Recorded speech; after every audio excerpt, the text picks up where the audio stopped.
I'm at my grandparents' house right now because grandma has to go get an injection in her eye for something, maybe for cataracts, maybe for an infection. I don't fully understand it, but what I can tell you is that that's a thing. And grandpa's asleep right now, so he's just sort of sleeping. He does a lot of that lately, which okay, whatever. Because obviously he's on hospice. He's dying. We don't know how long he's got left. But I'm waiting for the aide to show up. Now, the aide's not supposed to show up till 10, so I'm just sort of here making sure everything goes okay. I stepped outside for a few minutes just to be like, all right, cool, cool, cool. Had some pretzels, all that. But, like, it's interesting being here with all this going on because, like, you're just, like, sitting here and you're just like, okay.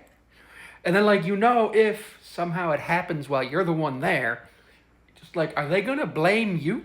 And obviously they wouldn't. It's just like you don't want to be the one to have to deal with that and have to call grandma and my parents and my aunts and uncles and my cousins and all that. I don't want to be the one who has to do that. And I have to call hospice and be like, hey, we got a situation.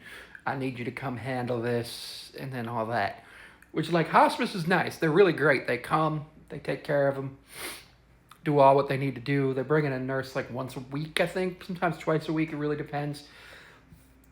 Just to double check how he's doing, double check the situation, update us on anything. If you have a terminal diagnosis and like there's no treatment, I highly recommend hospice just because it'll help you with everything. Um, you get a social worker, you get a nurse for the patient. The social worker is not just for the patient. The social worker's there for everybody in the family. You can just be like, hey, I got a situation. I'm not handling this really well. Can I talk to you? And they'll either talk to you for like 10, 15 minutes or set up like a 45-minute appointment for you. And it's just like, you just gonna let it all out and be like, all right, cool. And then like the next time you need something, they do that. And that's all good. And then like, if you're religious, they can help you get whatever, denomination or whatever you are, whatever religion you are, whatever like group that comes and does like faith stuff, they can help you get the person who does that for you. Not just for the funeral, like for Catholics, there's last rites or anointing of the sick, which is the whole like when you're about to die, you do last confession, you don't have to talk, and then you take the Eucharist and all that, which is a cool thing that hospice can just help you out with. Obviously, you could just call your Catholic priest because priests do house calls. That's a thing.